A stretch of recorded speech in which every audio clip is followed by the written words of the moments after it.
He's not like 232 years ago, a relatively small group of men met within a room debating over how to run a country of not even 4 million people.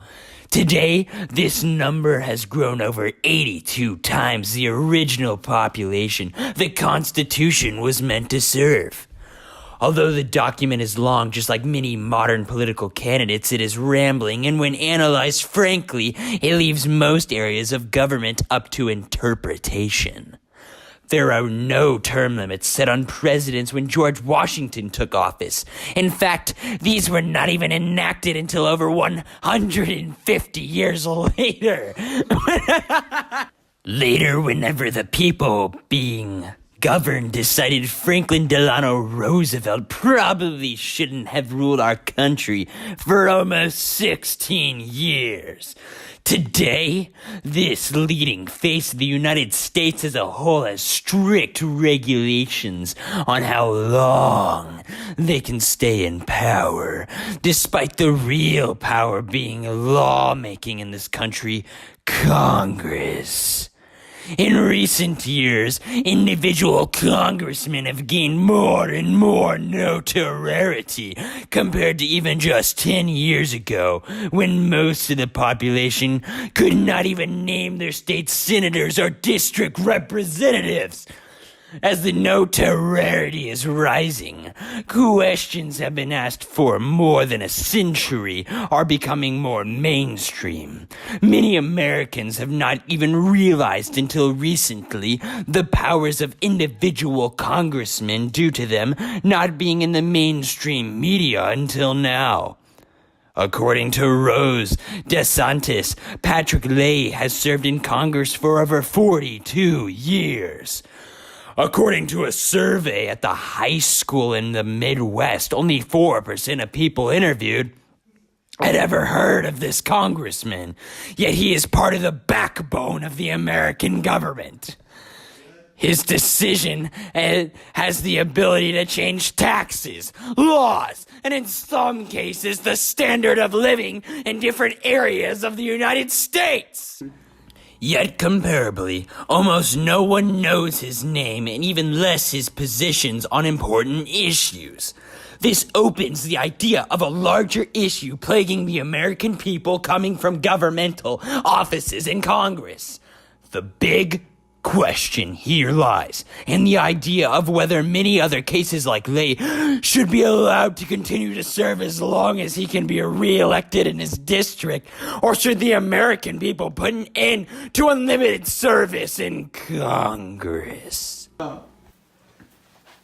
Hey guys, what's up? My name's Chad. I'm just your neighborhood friendly Chad. I'm running from the 3rd Congressional District of Oklahoma for the House, and I believe we firmly need term limits. Everything needs to change. We need the term limits. Come on, we need them. This is Chadwick from the 5th Congressional District of Northern New Mexico. And term limits. Welcome back to C-SPAN. Tonight we have Chadwick and Chad. And we're going to be talking about term limits for these 2 congressional candidates. Why should we do that? Well, you see, for the past 200 years, we've had such a great system, no term limits, no harm, okay? Exactly.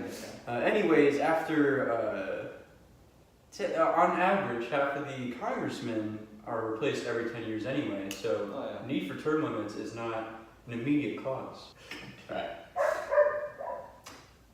Chad, can you enlighten us? Why do you have this opinion that term limits should be a thing? You know, Brad, and more than just you, Brad, but the entire country watching right now, I believe that we definitely should have term limits. I mean, there's a lot of different factors that go into it, not just, wanting to have some term limits to get rid of the incumbents, although that's a really important issue, because all these incumbents, they're, especially campaign finance and stuff, they're just financed by the government. They can spend their own money to make flyers and stuff, send that out to the public at the expense of the government, and all their competition, they don't have those resources from the government. They have to finance it on their own.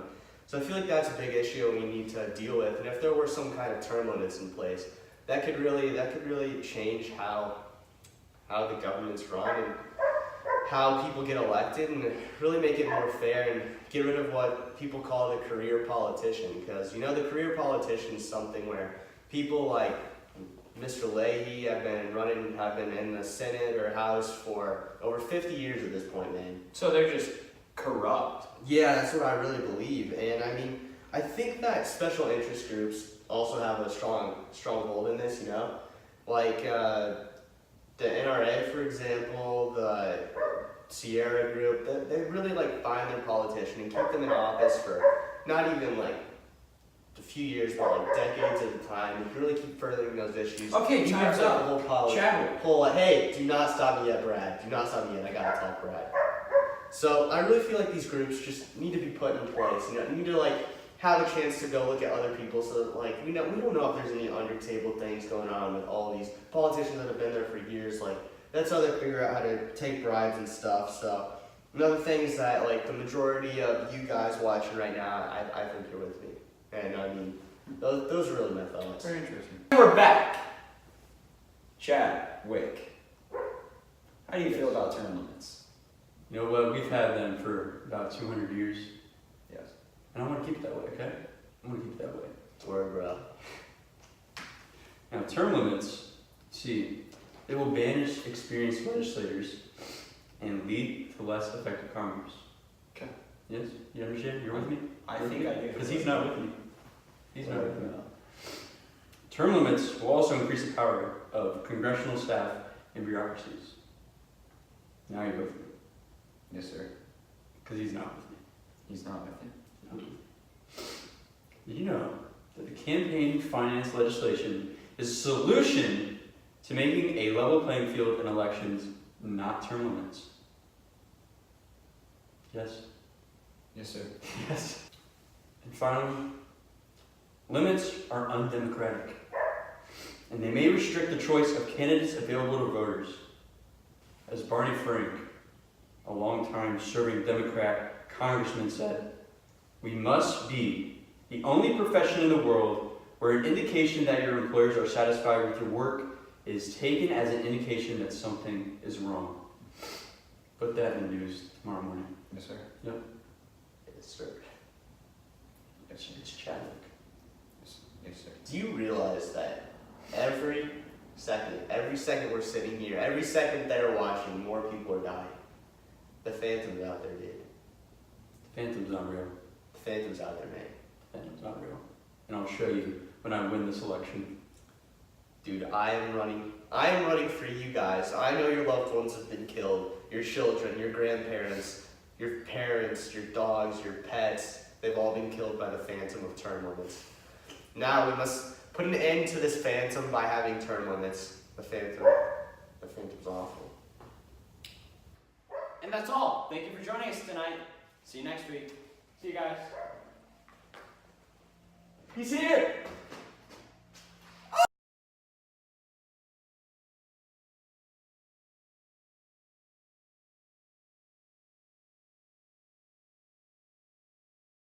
Decision of the poll is Chad. What did they say?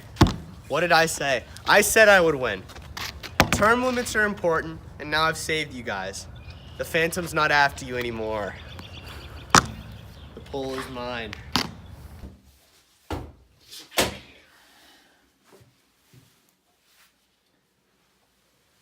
And just like that, term limits have begun. The 232-year reign of no term limits was now over.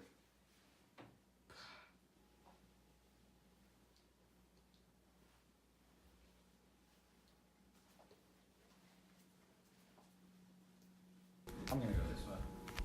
Dating back to 1776, the Articles of Confederation stated, "No person shall be capable of being a delegate for more than 3 years in any term of 6 years."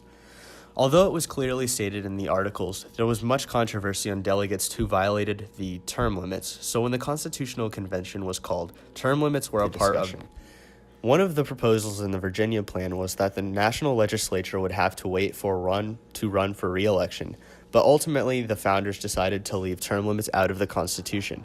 The idea of term limits never resurfaced to the light until the 1940s. In 47, Senator Pappy O'Daniel proposed a substitute amendment which would lengthen both the president and vice president's terms to 6 years. However, with this proposal, the president and vice president would not be allowed to seek re-election, and Congress would be limited to 6 years as well. O'Daniel's proposal had very little support and was put to rest quickly. The debate on term limits continued into the 1960s, highlighted by Republican representative from Minnesota, Bill Frenzel. Frenzel proposed an 18-year term limit for both the House of Reps and the Senate. He argued term limits would bring members of Congress to the levels of mortals, thus allowing them to legislate more appropriately. Frenzel's ideas were not taken seriously and eventually faded away.